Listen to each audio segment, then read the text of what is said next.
From the library of the New York Stock Exchange, at the corner of Wall and Broad Streets in New York City, you're inside the Ice House, our podcast from Intercontinental Exchange on markets, leadership, and vision in global business. The dream drivers that have made the NYSE an indispensable institution for global growth for more than 225 years.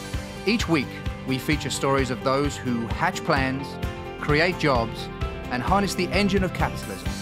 Right here, right now, at the NYSE and at ICE's 12 exchanges and 7 clearinghouses around the world. Now here's your host, Josh King, Head of Communications at Intercontinental Exchange. It was 19 years ago that one of the most perplexing football stories began to take shape. Hall of Fame running back Barry Sanders, expected to lead the Detroit Lions for his 11th season, surprised the world by announcing that he was retiring via a fax to the Wichita Eagle newspaper. What does this have to do with today's podcast? Our guest, John Arnold, is known for reading the natural gas markets like Sanders read the football field. He was 3 steps faster than everyone else in knowing where to juke, when to hurdle, and most importantly, when it would be better to reverse momentum and pivot when everyone else was charging upfield. They also share something else. In 2012, just a decade after growing his own firm, Centaurus Advisors, from an initial $8 million investment to around $5 billion in assets under management, John announced that he was retiring to pursue other interests. He was a few years older than Sanders, but had years left to remain on the Fortune 40 under 40 list. Our conversation with John about that decision and how he now spends his time, right after this. Dick's Sporting Goods believes sports matter and that every kid deserves the chance to play. Since 2014, through their Sports Matter program, they have already helped over 1 million young athletes in all 50 states. As they continue in their mission to save youth sports, they invite you to join by visiting sportsmatter.org and donating today. More on Dick's Sporting Goods efforts later in the show. Our guest today, John Arnold, co-founder of the Laura and John Arnold Foundation, was dubbed the King of Natural Gas for his early success trading in the nascent days of online energy trading at Enron. He founded Centaurus in 2002, which he ran until 2012.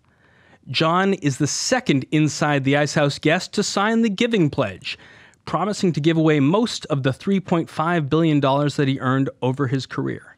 He and his wife signed the pledge in 2008, the same year that they started the Laura and John Arnold Foundation to make, as they say, strategic investments in criminal justice, education, evidence-based theory and innovation, sustainable public finance, and research integrity.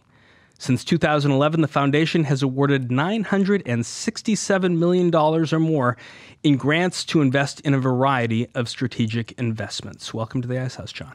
Thank you. It's a pleasure to be here. It's been a while since I've talked about a lot of these subjects. I hope we don't go too deep into football, but I do like the analogy. Well, you also were pretty deep in hockey. I mean, you were arbitraging geography and hockey cards way back.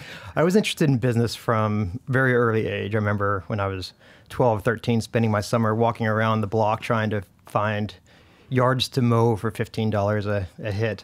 And when I was 14, 15, I figured that my nascent baseball card collection could turn into a bit of a business. And through a bit of starts and stops, I came across that there were these geographic arbitrage pricing, specifically on hockey cards, but in sports cards generally. Because Toronto, Montreal were looking for the Bobby Orr cards, and you had plenty of them in Texas, but not many up in Canada. Exactly. So I started this wholesale, in retrospect, I'd call it geographic pricing arbitrage, of buying cards in Texas, shipping them out up to dealers in New York, up in Canada, and then also doing the reverse arbitrage on things that were priced higher in Texas and buying them from across the country. Was that the most profitable sub-15-year-old job you had, or what were the other ones? It allowed me to pay for a year of college, and also I think gave me a appreciation of money and spurred me to decide to try to do college in 3 years rather than 4, because I didn't want to spend what was left of my money on year 4. You did Vanderbilt in 3 years? I did.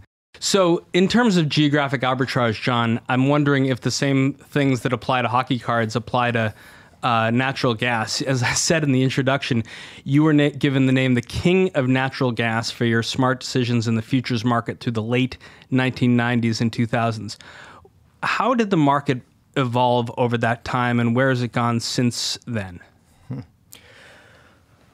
Well, I think when you talk about the market of natural gas, have to even start before the 90s and the 60s, 70s, and 80s, which was a mishmash of poor regulation that led to fixed price gas and had the direct effect of creating surpluses and shortages. And so by the late 80s, the regulators decided that this market had to change. And they did this by regulating the pipelines, unbundling the merchant services associated with pipelines, and requiring title to transfer between the producer of natural gas and the end user of natural gas. And then with FERC Order 636 coming in 1992, which completely unbundled that merchant service from the pipelines, that really started this whole merchant energy independent business, which led to the creation of Enron's merchant business and then many others. And we're going to get into Enron's business in a minute. And now, I mean, looking at the last 10 years or so, going from the beginning of the fracking boom to where we are today, how do you see the market sort of where we sit today? Right, it's been a just remarkable 10-year change in the natural gas market. And you look at it for the 40 years leading up to the 2006, 2007, production in this country was pretty flat. And so we had spent 40 years of escalating prices. It was getting harder and harder to find the next molecule of gas. Meanwhile, demand for gas, specifically within the power sector, was increasing. And so prices were going up with the flat production. The beginning of the gas shale boom, which call it 2005 to 2007 when it really got to get started. And then 2008 when you started to see real volumes and you could extrapolate where this was going. And it's just had dramatic effect. It was 10 years ago when we were still building LNG facilities to import gas, right? And now, of course, those have all been turned around. And now the United States has the cheapest natural gas of any developed country in the world and is a major exporter. Do you remember where you were in 2005 and sort of the first either journals you read or rumors you heard about this new, oil shale extraction process that was going to be revolutionary? I've always invested in energy assets along the way as well. And I remember a meeting we had looking at the Marcellus. This is the area in the Allegheny Mountains and into New York? Exactly. Somebody came in and showed the area reserved and we're planning on drilling and needed some capital to drill. And you start looking at their projections, just this one tiny private company, and what their projections were for production. And you start looking at what was the tier 1 acreage, the tier 2 acreage. And if these projections held on this little piece of land, just start multiplying. And what does that mean? And the numbers were so staggering that it was almost hard to believe, right? You see this and you come to this math, but you can't believe it because the numbers were just so staggering. But then we started to see those real volumes show up, starting with the Barnett Shale, and then Fayetteville Shale, and then the proliferation of these shales across the U.S. So you were mentioning in the prior part of the conversation this move from the United States being a net importer to a net exporter. Do you see the conversion as potentially upsetting the balance of the world's market and even having socio-political ramifications? There's been a lot of theories about this, about, number one, what does energy independence mean for America? And what does that mean for our military interests in the Middle East and in other places? Unfortunately, I'm not sure that's really translated into our military policy to date. Right? One would hope that one of the benefits of energy independence is that we could spend less money as a society on our military, but that hasn't proven to be the case. There's questions about what will U.S. as an exporter mean for Europe and Europe's historic reliance on Russian gas imports, and whether Europe can start moving away from those Russian imports and use United States gas. I saw you tweeting maybe just in the last couple days about the auto business being a difficult business in even normal times, but in times like these, what role will the car industry play in the coming years in stabilizing or destabilizing the cost of energy in the United States? The intersection of autonomy, of cheap electricity through renewables, and ride sharing are all complementary technologies. And there is a very believable story that transportation becomes a service in the future. rather than people owning their own car, do much like you do in New York, where you just take a car right now driven by somebody else, but potentially in the future that's autonomous, which will cut the marginal cost of that ride significantly. And so what does that mean?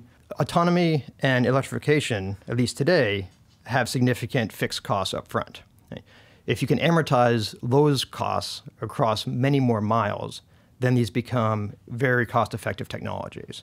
And so that's why they're complementary, that as ride-sharing picks up, that means an individual car can be used for many more miles, which then allows you to amortize the fixed costs over those miles. And it could be revolutionary in terms of oil demand.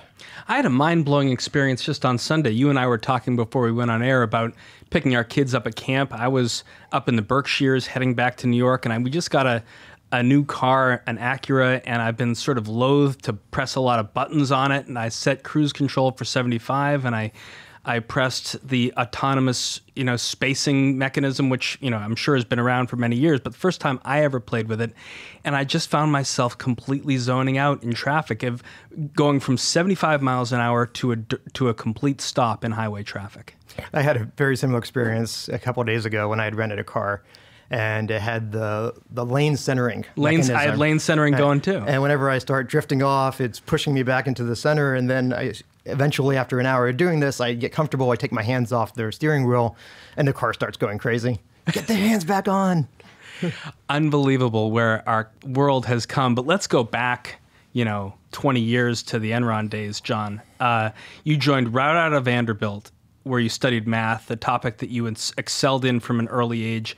How did you develop that interest in math, and did that background provide a foundation for the career to come?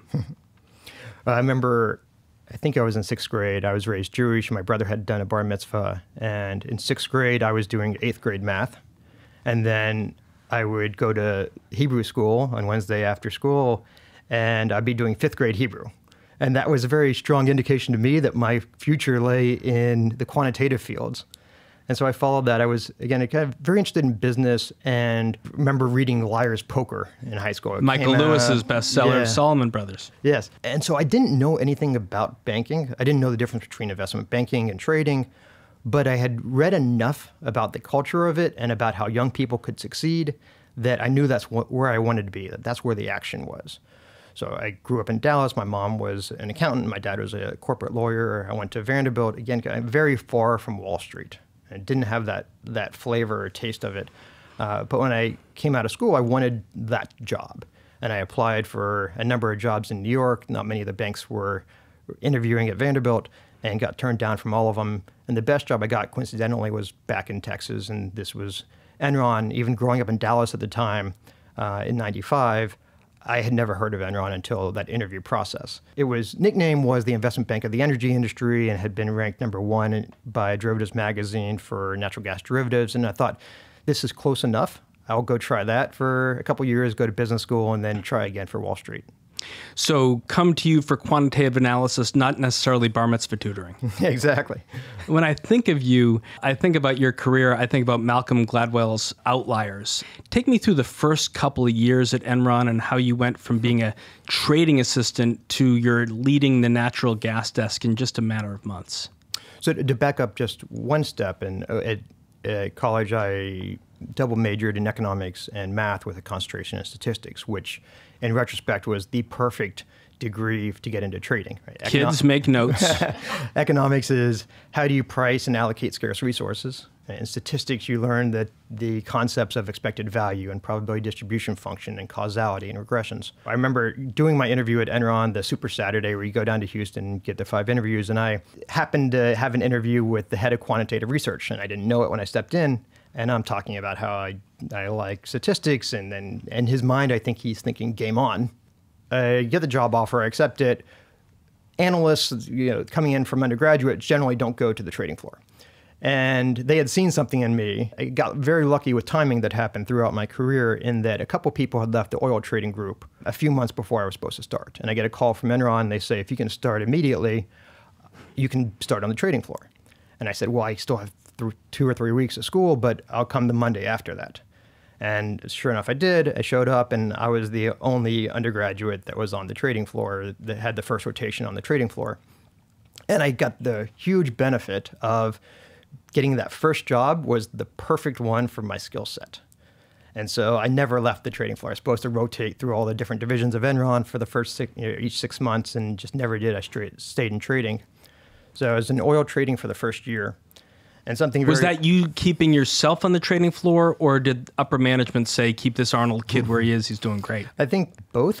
I certainly felt very much at home. I realized that I had a knack for this, as well as my boss and my boss's boss liked me.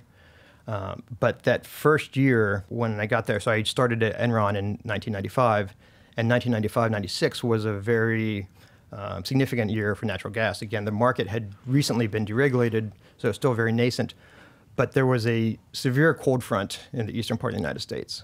And it was the first time where you had significant geographic basis differentials blow out. So gas that was in Louisiana and east was worth one price, and gas that was Texas and the west was worth another price. The ramifications of that was nobody knew what gas was worth anymore. So all this experience that people had who had been in the industry for a decade or 2 decades was all worthless because this was a completely new environment. One of the basis desks at Enron hadn't had a good run of it that winter, removed those traders, and they decided, we'll take this older gentleman who knows the natural gas business really well, but doesn't know trading, and we'll pair him with a young guy that knows the numbers and the quantitative aspect, doesn't know anything about gas. We'll put them together and see if they can figure it out. And so that was my start in the gas trading area. The founder and CEO of Intercontinental Exchange, Jeff Sprecher, spoke on this podcast about the discussions that he had with Enron as both were working to electrify the markets. And in 1999, Enron introduced Enron Online. Let's listen to this clip. Enron Online will change the markets for many, many commodities. It is creating an open, transparent marketplace that replaces the dark, blind system that existed. It is real simple. You turn on your computer, and it's right there. And if you want to do business, you push the button. I keep thinking of that Enron audio cue. I hadn't heard it for 20 years. We used to make so much fun of that last bit. Why? How were you able to adapt the new environment of online trading, and what was the hardest market behavior to translate from traditional ways of trading to the screen of Enron Online? The story of Enron Online was fascinating as a business case study, which the idea for it was originated, I think, in 1997 by a gas trader in London. And previous to the standard convention of how you traded then is if you had physical gas that you needed to buy or sell for the next day, you'd call the various gas merchants. You might make 4 calls, find out who had the best price, go call that person back up. What happened if the price changed? It was a mess. It was just terribly inefficient. And her idea was, what if we just put all of our prices online? Now, this was a bit scary for Enron because this disrupted their business. This was really during an era of disruption. If you remember the late 90s, the whole internet boom, but it was also when Clayton Christensen came out with his book, Innovator's Dilemma, I think in 1997, which was if you don't disrupt your business, somebody else is going to do it for you. So you might as well do it. And so that concept was very much fresh in management's mind. And so Enron had benefited from opaque pricing. It was the place that would generally give you decent two-ways when you called up, stand on the markets. We could deal in any product for any size. We were disrupting our own business by providing the price transparency, one price to all. And that was very scary. The flip side, I think what the benefit was threefold. One is if we could get more volume, even though our margins came down, if we could capture more market share, that might maintain our profitability. Second was we were the biggest trader in the market, both in physical and financial. So we had a lot of physical gas we needed to place or that we had obligations to take. So if we had so much of it going through us, that it would make our job easier, both from placing physical gas as well as taking speculative financial positions. The third way was because we were in the center of all this flow, we could figure out what everybody else was doing.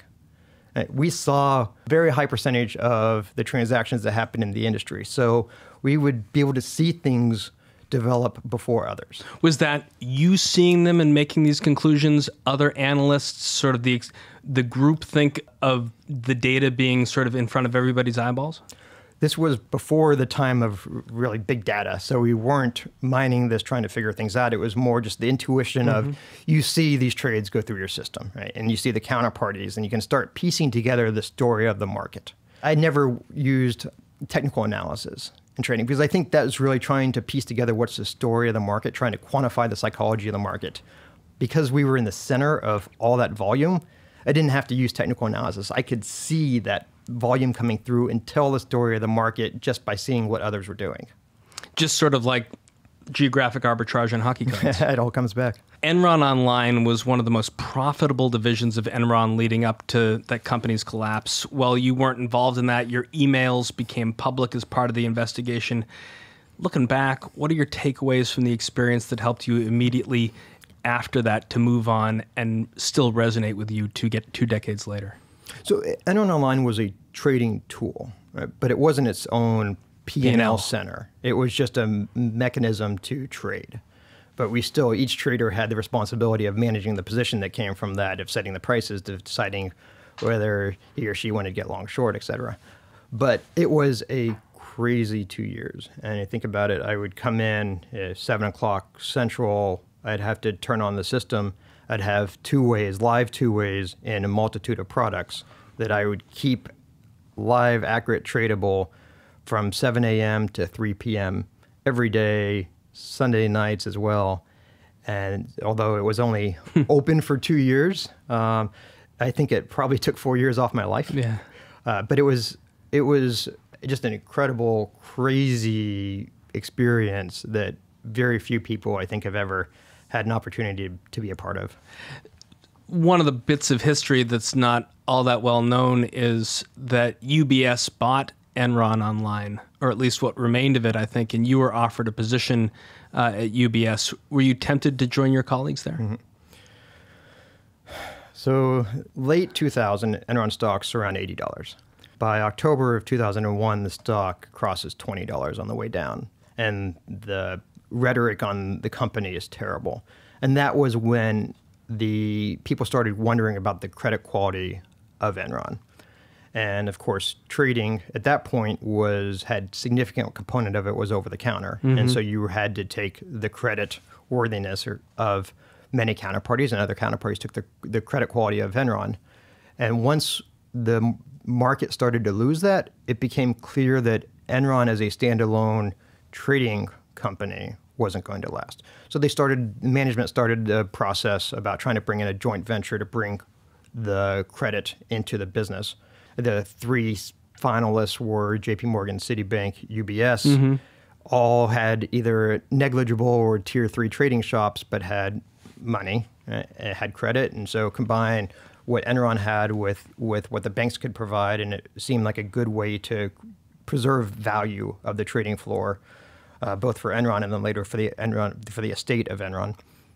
And I looked at that deal. They eventually went with UBS, and I was very intricately involved in the negotiations and the due diligence process of that, but decided that I, at the ripe old age of 26, had enough confidence that I wanted to go do my own thing. I wanted to be in control. I wanted to have responsibility for developing a desk, either running natural gas trading or energy trading, for the makeup of that, and for have the economics accrue to me that being in control would mean.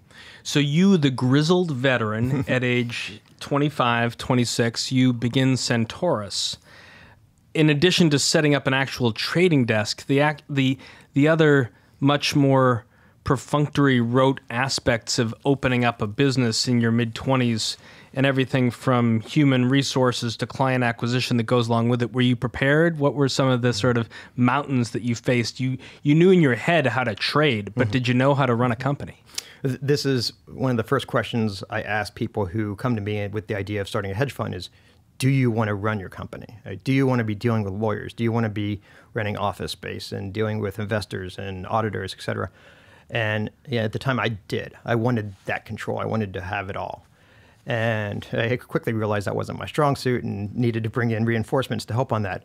But at least at the time, I wanted to have full control. So I started in August of 2002. And that 6 months between when I decided to start and when I actually did start was a crazy time when there seemed to be a new story on Enron every week in the paper. The rhetoric got very bad.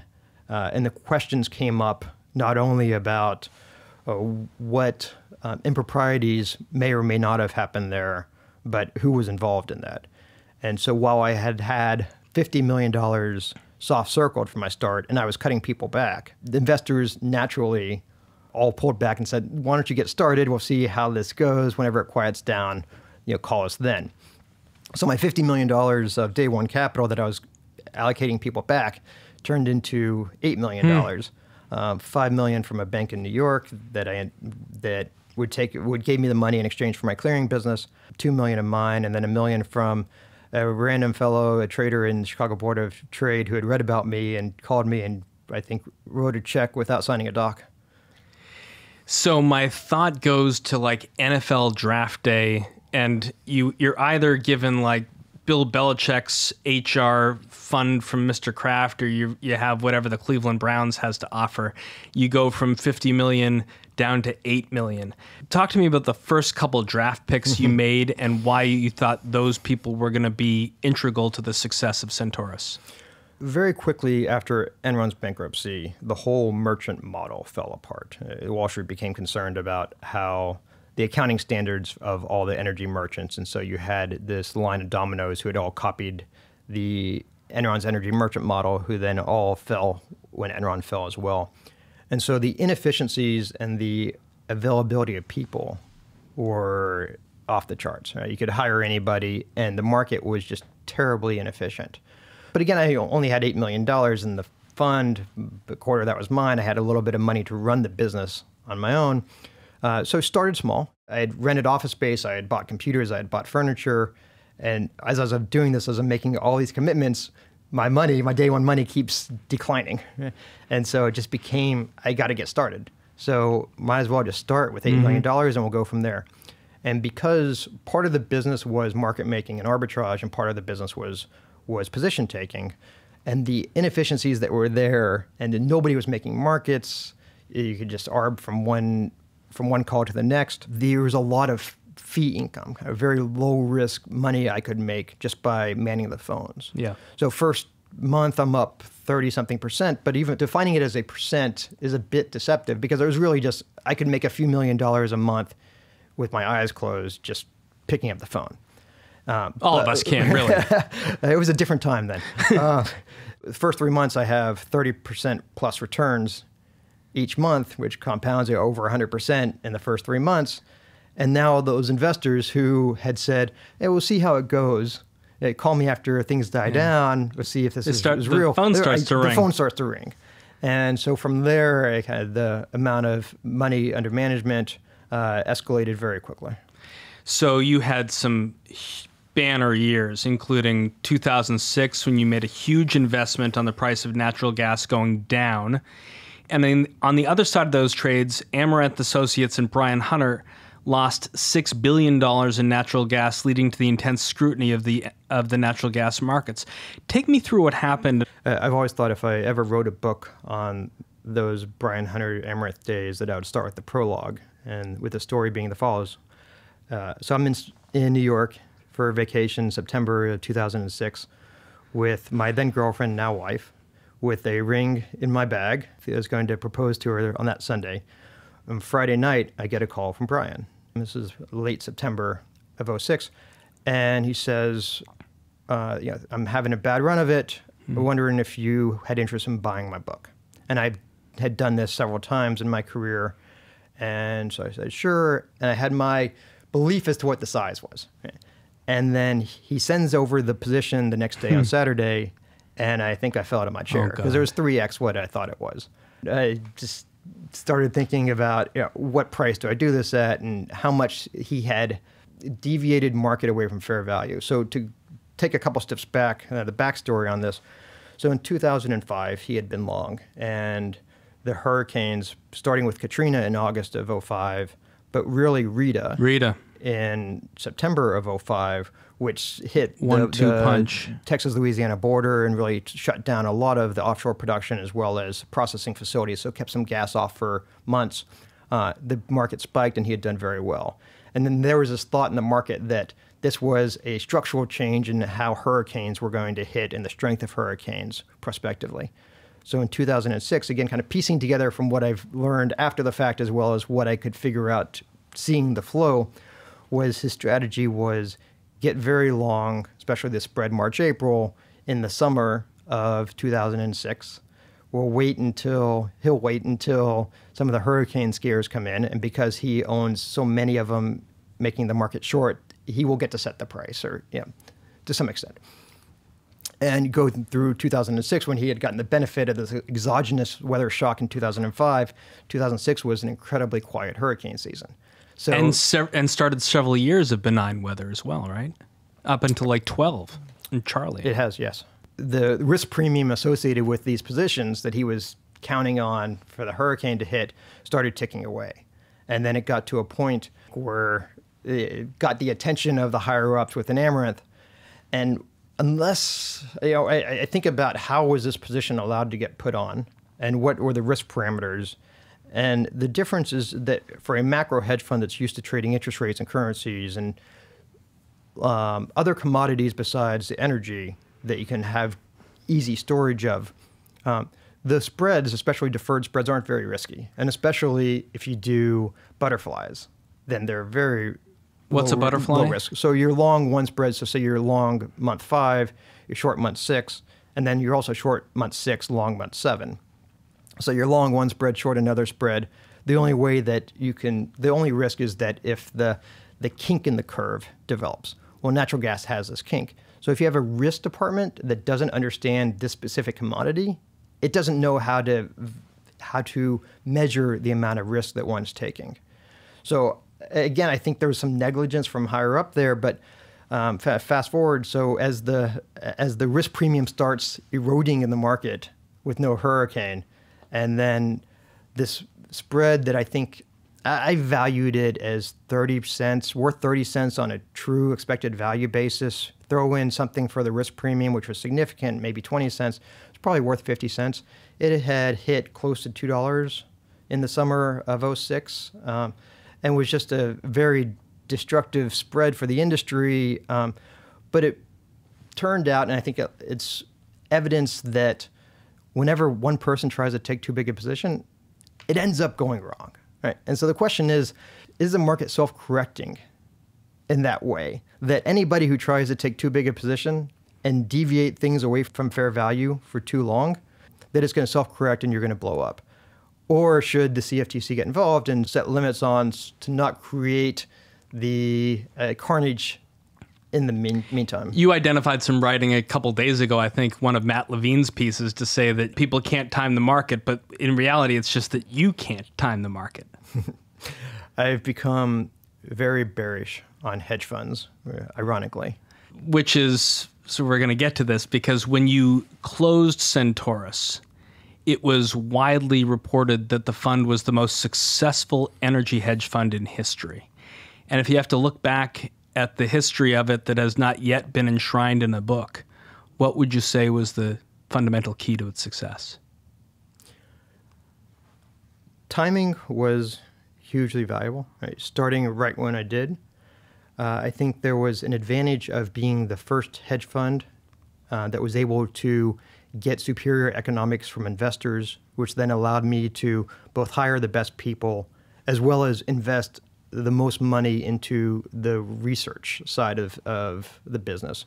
We've always been a fundamental-based shop, counting the molecules, counting demand, counting supply, seeing where they cross, which, where in the future does the market become imbalanced, and then overlaying that with really good trading talent. Because if you just have the fundamentals, or if you just have the trading talent, you don't get much. It's overlaying the two, and I think that was our secret sauce. You were quoted, John, in 2014 in a piece in Time magazine as offering this advice: find a career that suits you well and try to make a lot of money at it, and then have an exit strategy concerning a passion of yours. Why was 2012 the right time for that exit strategy? Well, that was certainly the career path I chose. I'm not sure if it's right for everybody, certainly in retrospect, now that I have a broader view of the world. But I started 3 days after I graduated from college in energy trading. And for 17 years, that was the only thing I did. And it's a field that is highly competitive. If you don't give 100% of your passion and interest to it, I don't think you can be successful. By the first 14 years of my career, I lived it and breathed it. I would dream about it. I'd be thinking about it in the shower. Year 15, I started to kind of go back and forth. And year 16 and 17 I didn't like going into work anymore. I had lost the passion for the business. And the question is, why did I lose the passion? And there's lots of sub-answers to that. The market opportunity had changed dramatically. My personal life had changed dramatically. I had gotten married. Laura and I had started this foundation. She quit her day job as a corporate lawyer and went full-time at the foundation. I started spending some of my day at the foundation. And again, I realized that I couldn't be successful at the trading business without giving 100%. And I was more interested in the foundation's activities. And after the break, John and I will talk about the passions that led him to commit his full efforts to the Laura and John Arnold Foundation, right after this. Billions of dollars in funding have been cut from youth sports programs in recent years, leaving millions of students unable to play. Dick's Sporting Goods believes sports matter. Sports build character, increase confidence, and motivate kids to stay in school and aim for higher education. Since 2014, Dick's and the Dick's Foundation have committed $50 million through their Sports Matter initiative to combat the youth sports funding crisis. To date, they're humbled to have helped over 1 million youth athletes in need across all 50 states. Learn more about this crisis of youth sports at sportsmatter.org. Welcome back to Inside the Ice House. Before the break, I was talking to John Arnold, co-founder of the Laura and John Arnold Foundation, about the early success with Centaurus Advisors. John, in 2012, you took Centaurus from that initial $8 million investment to around $5 billion in assets under management. You walked away to take the helm of your foundation full-time. The foundation started the same year you signed the Giving Pledge. And let's listen to Warren Buffett explain that pledge and get your reaction to why you chose to sign it and begin the foundation right after this. So I have these little pieces of paper in a safe deposit box, which I bought about 40 or 45 years ago, and they've grown in value enormously. And what they are is they're claim checks on something in the future. I don't have anything I need in the future. All kinds of other people have all kinds of needs. And it's a way of cashing those claim checks in a way where people's lives are changed for the better. Mine's already changed for the better. I mean, it couldn't get any better. And if those little pieces of paper can translate, whether it's into children avoiding diseases, becoming better educated, whether people having a better life in their old age, whatever it may be, it's terrific, you know. And I think a lot of people feel the same way. And that's Warren Buffett, the Oracle of Omaha, talking about his shares of Berkshire Hathaway and what he's going to do with them. John, you've also talked about how important it is that you not burden your children with wealth. Was that your concern? Yeah, we've had the benefit of looking at 100+ years of significant wealth accumulation in this country, and kind of starting in the late 19th century, and get to see those case studies of what money has done both positively and negatively to families. And we think about what are our goals for our kids, which is summed up to be happy and productive in life. And we've seen no evidence that giving them significant money as an inheritance makes them happier or makes them more productive in life. And the question now is, once you get over that and say, I don't want to give it to the kids, what are we going to do with it? And we've also had the benefit of watching lots of case studies of wealthy people decide what they want to do with the money in their will after they pass. And there's been some great instances of that, and also some areas where I think those funds were not used in the most efficient way. So we thought, we're both at these turning points in our career. We're young enough to be able to do this. We're both interested in it. Let's focus our efforts for the next whatever, hopefully until we die, on deciding where to give this money away. And as principals doing it, we think we can make better decisions. How did you build the foundation from 2008, and did you use the same strategies that you learned from running Centaurus? Philanthropic interest started probably the late 90s, early 2000s when I first started to make some real money. And I had always felt this need to give back. And I remember being in a supermarket at the checkout counter, and there's this issue of a magazine that's America's top charities. And I picked it up and started thumbing through it and threw it in my cart, took it home, and immediately went to education, which I think a lot of younger people who are looking to give away money are interested in.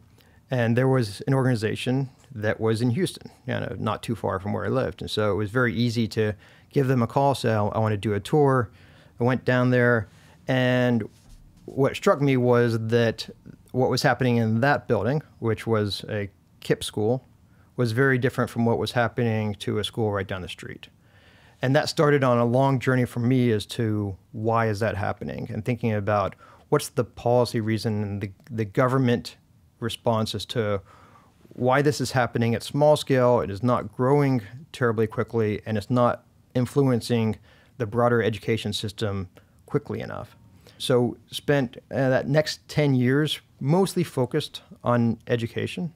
And we still have that focus in the foundation, but have spread to a number of various public policy areas that all have this public policy component that we're finding a market or political failure.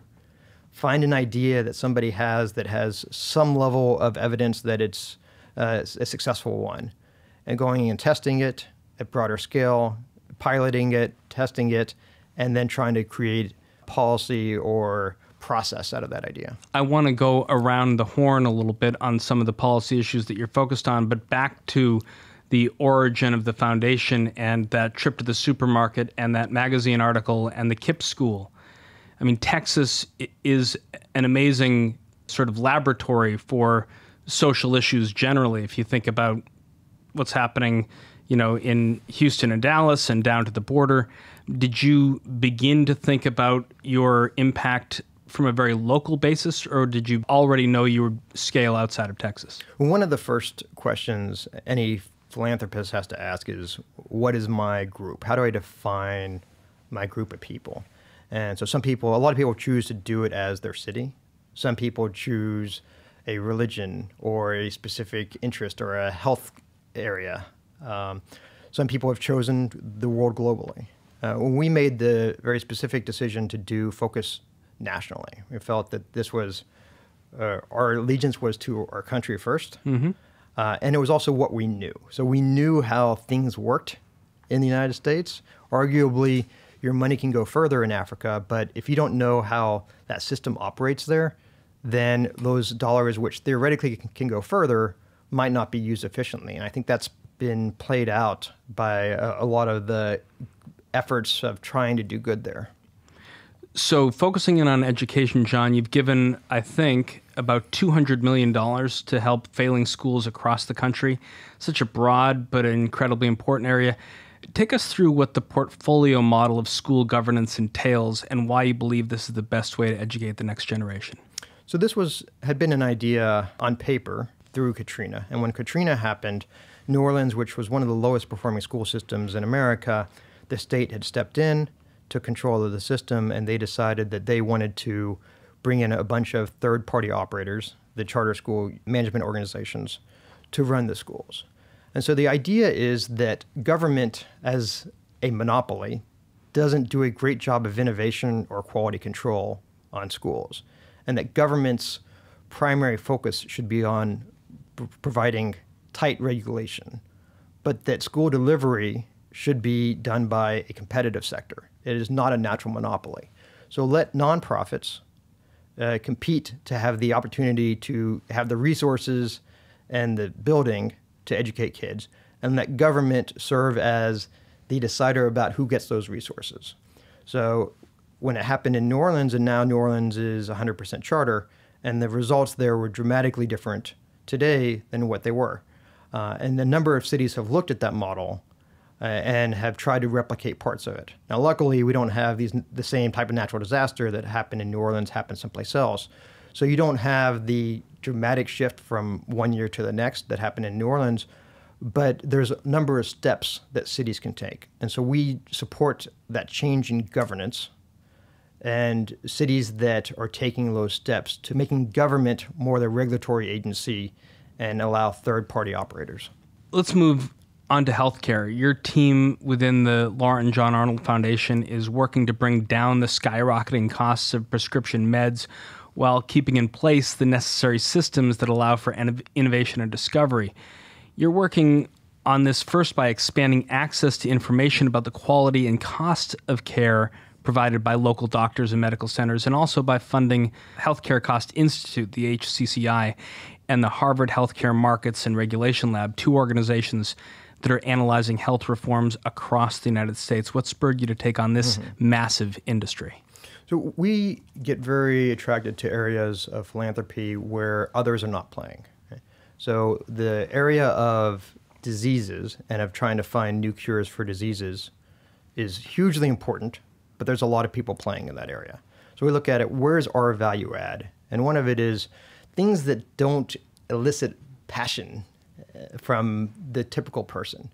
Our passion is fighting these market failures, fighting special interests that have led society to some bad equilibrium, either one that it just costs too much or one where the quality that's coming out of the government or from a group doing business with the government is not good enough.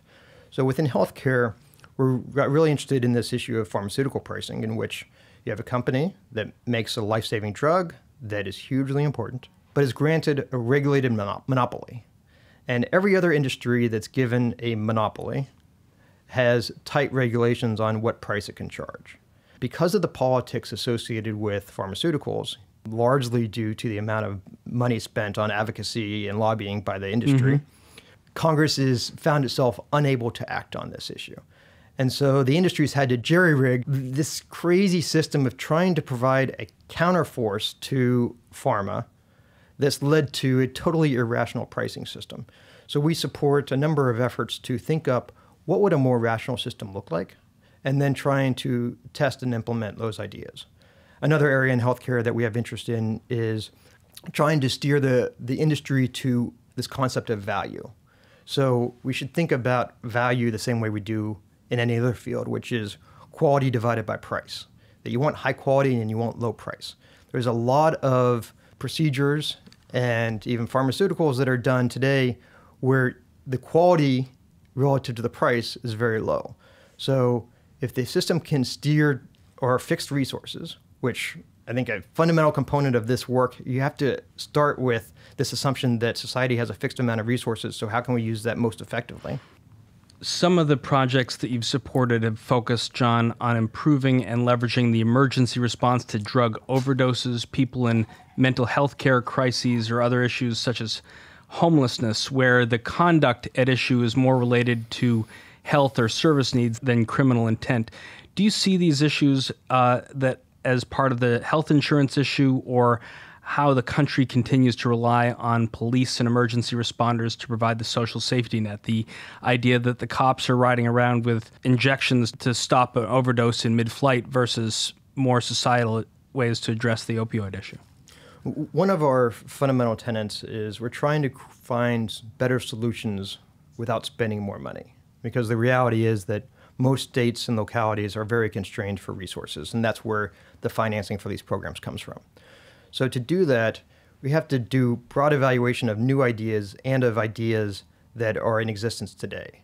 We fund a lot of randomized controlled trials of social programs, of social responses, trying to figure out what's the best way to deal with some of society's toughest problems. An area like drug addiction is one where evidence on what works, what's the best way to treat somebody, is very weak. And for good reason. It's hard to do randomized control trial with a control group with people that are in the toughest parts of society. It's so important for us to know, again, how do we spend these fixed amount of resources such that we end up with better solutions. So our work on opioid addiction, our work on minimizing unintended pregnancy, our work on how do you deal with homelessness and some of the ramifications of that is all centered around which programs work, which are the most cost effective, where can we use society's fixed resources to deal with this. John, your wife Laura was quoted in a recent news release announcing a $20 million grant to the RAND Corporation. She said, understandably, gun violence is a deeply emotional issue, but arguing about the proper response will not solve the problem. Our goal is to provide objective information to guide a rational, fact-based response to a national crisis. We need data, not politics or emotion, to drive our decisions. It sounds like the approach you might have taken at Centaurus. That there is a broad overlap on how I look at problems, of trying to look at the data, try to figure out what is the data point and react to that. So approach problems with as minimal bias as possible, both when looking at a trading scenario, as well as looking at a political scenario or a policy scenario. So with regards to guns, we have, as I mentioned earlier, we get interested in these market failures or political failures. And I think the issue of guns is certainly a political failure. Now, those that are more supportive of the Second Amendment rightly point out that a lot of the policy proposals presented likely don't have an impact on gun violence. So we need to figure out what are the high-value policies that can maintain the spirit and integrity of the Second Amendment, but also minimize the collateral damage that are associated with guns. And that's what this particular initiative is set out to do. We had the benefit of getting to look at the National Academy that came out with a whole research agenda several years ago saying that these are the unanswered questions in the field that can help shape policy. And they've been waiting for the federal government to allocate money to go investigate those questions. Again, we have this political failure that seemingly should be somewhat objective of funding research to see how we can minimize gun violence, but we just can't get any movement on it at the federal level. So I think this is an example of an area where philanthropy can step up and substitute for something that government should be doing. And maybe that's why Laura wrote this piece in the Houston Chronicle that was titled, "You want to fund gun research? Ask for private donations." Why do you both feel the issue requires civilian investment, and what do you hope to achieve at a local, state, and federal level that the government won't do? Many of the problems that we look at have a special interest component to it, where if you poll people broadly, they agree that something should happen, or that a policy should be advanced, but yet the electeds don't move forward for it because of the influence of special interests. Paralyzed by fear. Exactly. So we get drawn to those issues and think about where can philanthropy step up and provide a countervailing force to those special interests. Sometimes we do that in the political or advocacy space. Other times, like with the gun violence measure where Congress is just frozen, we will substitute what the federal government should be doing and use philanthropic dollars to do so.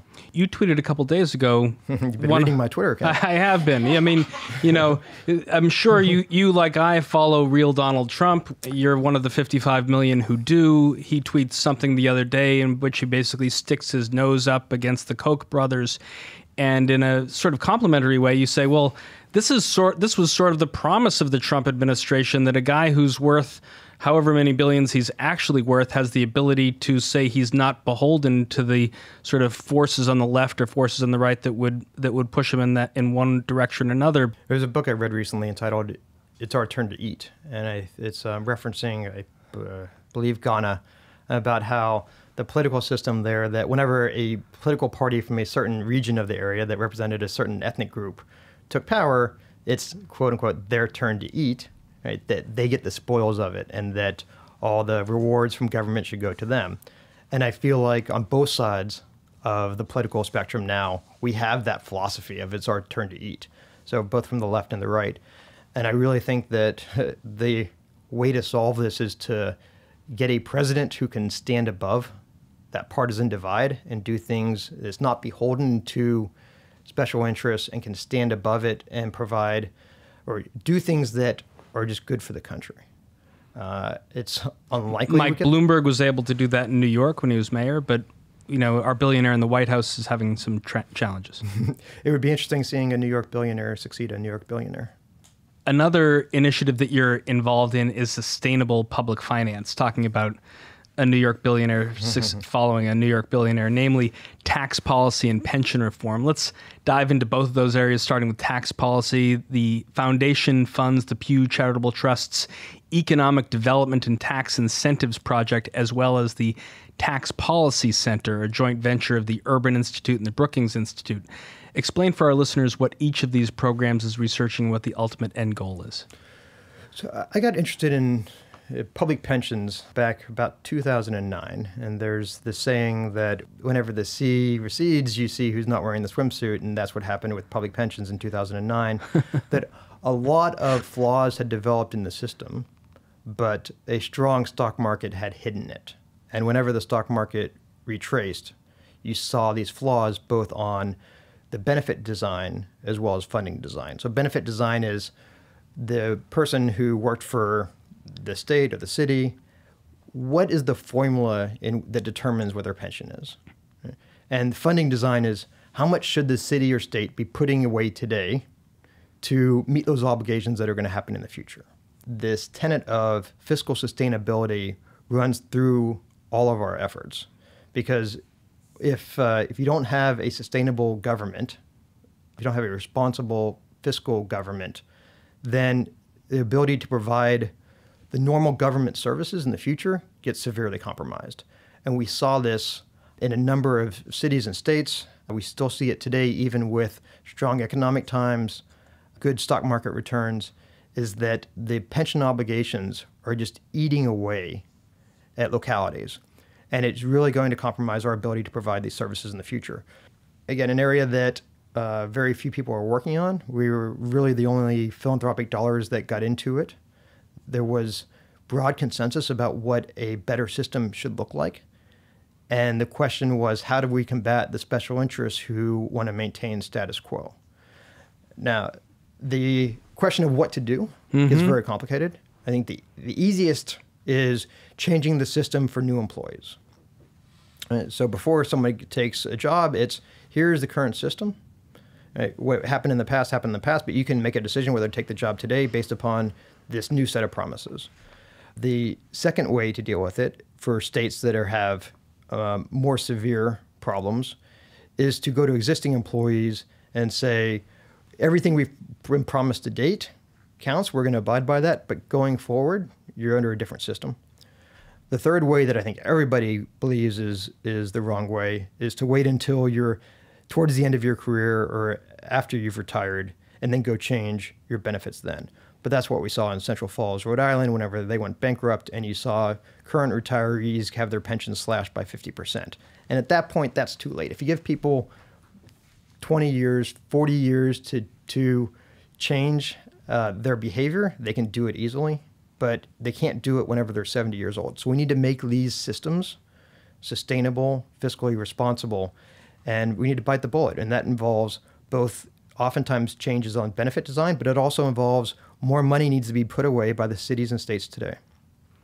We were talking about the success story of New Orleans after Katrina 2005 on, certainly in the education sphere, but if you think about education and police, cities like New Orleans, Houston, Dallas, Chicago, New York, the attractiveness of career path for cop or teacher. My wife works for the NYPD in a psychology role, but certainly is thinking about that gig. The pension plan was certainly very attractive. And for generation after generation, for cops from families in Staten Island, it is this lifelong pension opportunity that comes after 20 years on the job. How do you sort of draw the line and say, the gravy train ends here? It's incredibly hard. And it's unfair, but the problem is the math is the math, right? And if the money's not there, continuing with the current system that nobody's setting aside the right amount of money is just stealing from future generations. And that's not right as well. So cities need to bite the bullet and set aside more money. They need to make the tough decisions on cutting spending or raising revenue today to put more money aside to make sure that the promises are being made actually get kept. Right? There's a great Seinfeld episode of where Jerry makes a reservation at a restaurant, shows up, and they don't have his reservation. And he says, the easy part is taking the reservation. The important part is holding the reservation. Right? The easy part is making promises by government, by policymakers, by politicians. The hard part is abiding by those promises. And when a policymaker is making promises that's going to be a generation or two down the road before they have to pay off, it's too easy for them to lie. They're not going to be the ones who have to deal with the ramifications. And that's what we're trying to provide that counterbalance to, is make promises that you can keep. First, we need to figure out a way to abide by the promises that have been made to date, and that's really hard. Right? But prospectively, only make promises that you can keep, that you're willing to set aside the right amount of money today, that you can make those trade-offs. It's hard as a politician to propose either cutting spending or raising revenue. But that's what some of these cities and states have to do. They need to do it today, and every day that they defer, the problem gets harder. John Arnold, I know you got places to get to in the rest of the Northeast United States. I'm so glad that you were able to stop by the New York Stock Exchange and spend a little while with us inside the Ice House. It's been a lot of fun. Thank you. Thank you. That's our conversation for this week. Our guest was John Arnold, co-founder of the Laura and John Arnold Foundation and legendary energy trader. If you like what you heard, please rate us on iTunes so other folks know where to find us. And if you've got a comment or a question you'd like one of our experts to tackle on a future show, email us at icehouse@theice.com or tweet at us at NYSE. Our show is produced by Pete Ash and Teresa DeLuca, with production assistance from Ken Abel and Stephen Porter. I'm Josh King, your host, signing off from the Library of the New York Stock Exchange. Thanks for listening. Talk to you next week. Information contained in this podcast was obtained in part from publicly available sources and not independently verified. Neither ICE nor its affiliates make any representations or warranties, express or implied, as to the accuracy or completeness of this information, and do not sponsor, approve, or endorse any of the content herein, all of which is presented solely for informational and educational purposes. Nothing herein constitutes an offer to sell or a solicitation of an offer to buy any security or recommendation of any security or trading practice.